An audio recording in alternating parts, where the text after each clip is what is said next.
My name is Tasha and I'm 27 years old. I moved here to this area in the Tampa Bay region from Colorado back in August to receive treatment at the Sponaugle Wellness Institute. So my story isn't very long compared to a lot of people's. However, I had a really severe aggressive case of Lyme disease along with co-infections, mold toxicity, and industrial toxicity. But I would say the mold and the Lyme were really my biggest issues. So I've been an ICU and ER nurse for 6 years, and always really healthy, very active, world traveler, never had any issues with my health, no pain. And then I gave birth to a healthy baby girl in January of 2019. And about 3 months, 3 to 3.5 months after giving birth, I started noticing that something felt really off with my body. And it transcended what you would expect is typical with new motherhood. I mean, yes, you're sleep deprived from breastfeeding and being a new mom, but I was so debilitatingly fatigued that I could barely pick my newborn up. I could barely walk to the bathroom. And then I started having really severe insomnia, and that had been totally unprecedented for me before falling ill. I went to the grocery store one day, and just this being around the people and the stimulus was like too much for me. And that was very uncharacteristic for me because I was used to working in an emergency room, which is always really busy and bustling and lots of trauma coming in. So noticing within myself that I felt this nervousness to even go to the grocery store was really strange. Then wicked insomnia started. I went from sleeping 8 to 10 hours a night, solid, no problem, and feeling rested all the time, to sleeping anywhere from 30 minutes to 2 hours at night cumulatively. So I was just getting these really tiny windows, sometimes 10 to 15 minutes is all. And so I never felt rested. I was debilitatingly fatigued. And then I was having the anxiety. And I was like, okay, something's really wrong here. So my maternity leave from my nursing job was 12 weeks.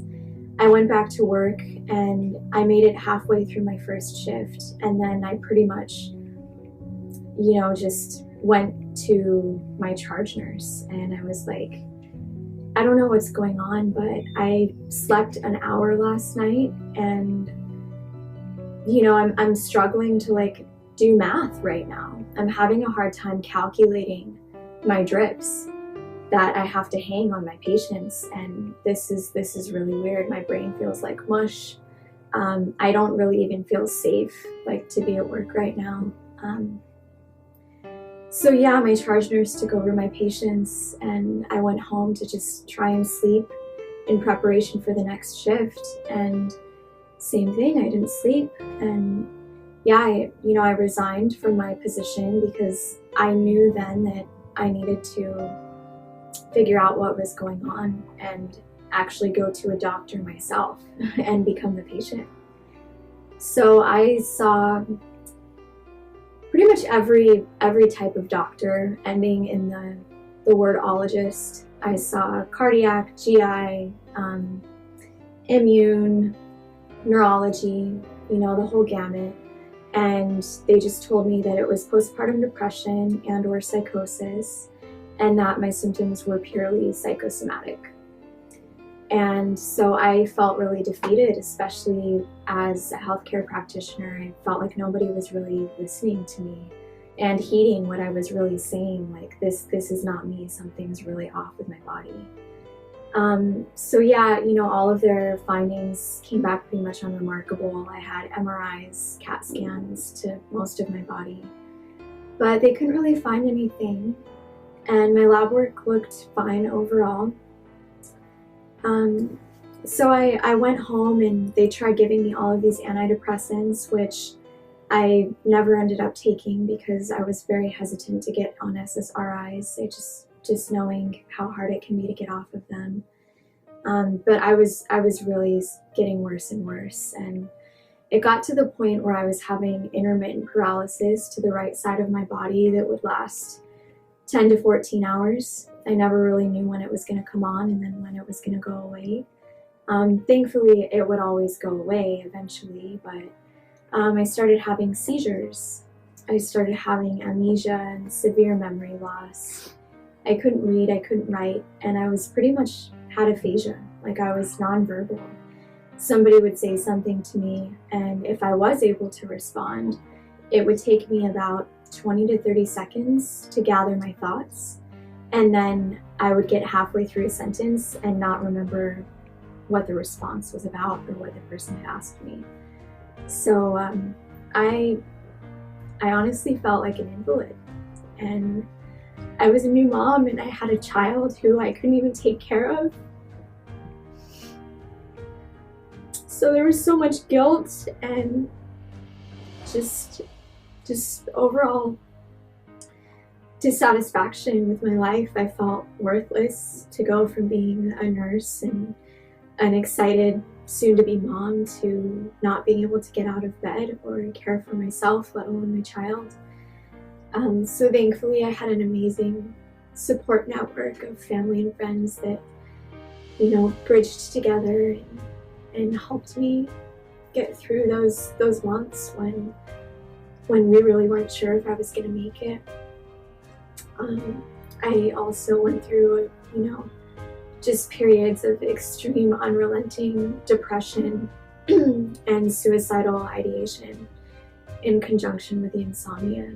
I mean, the insomnia was really crazy making in and of itself, and at this point we still had no idea what the underlying issue was. And I started to question my sanity. I said, well, if nobody has an answer for me, I really don't know what's going on either. So then a nursing coworker actually recommended that I make an appointment with this well-known naturopathic doctor in the town that I lived in Colorado. And the naturopath said, I know that you think that you might have MS because your symptoms mirror MS in a lot of ways, but I actually think you might have Lyme disease, especially because of the outdoor enthusiast that you've been your whole life and how much world traveling you've done. Lyme disease is everywhere, and even though health officials maintain that it's not really an issue in Colorado, she said, I've had a lot of patients who have come back positive for it. So she ran my blood work through this lab called IGeneX in California, and sure enough, it was positive for Lyme. That's the only thing that we tested for. We didn't test for any of the co-infections at that point in time, and we had no idea that mold was an issue for me. So she started me on this herbal regimen, and I wasn't noticing any improvement, and I also wasn't getting worse. I was just at a standstill, kind of. But that baseline was really horrendous. And I literally just felt like my brain was being fried. Like every day it felt like I was losing more brain cells. And so my mom got online, and I did as well when I was able. And we just started researching, more intensive treatment options. Because we knew that we needed to be in a setting that was more controlled and monitored. And it was important for me with a science background to have numbers to provide evidence and, keep me going, so that I could correlate my presentation and my symptoms with actual data.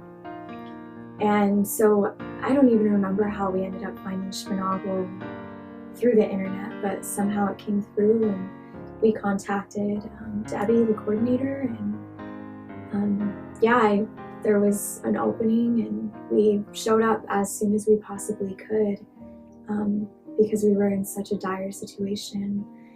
And we got here at the beginning of August, and yeah, it's now February, so it's been a road, but I'm at the end of my treatment now, and you know, I'm not going to say that it's been an easy road. Treatment can be really intense, but what's great is that there's always 24-hour support through the clinic here. There's always an on-call nurse. And yeah, when we got here, we did further testing, and the testing is very, very extensive. So it provides Dr. Sponaugle and Dr. Ruiz this broad foundation from which they can, you know, base their treatment protocols off of. And we found out that I had Babesia, Bartonella, Ehrlichia, Protozoa, pretty much all the co-infections, and then I had severe mold toxicity, including black mold. And that was a huge piece of the puzzle that was previously unknown and not addressed by the doctors that I was seeing in Colorado. So targeting that, I think, was definitely a pivotal component to my recovery. It's been about 9 months now since I first got sick, and I am in complete disbelief that I'm sitting here and even able to share my story today. I've always been a long distance runner, and I was actually able to go on a short run yesterday. And so I'm noticing, you know, improvement and progress. Some of it's really incremental, and then some of it feels really exponential. So yeah, I'm so grateful, and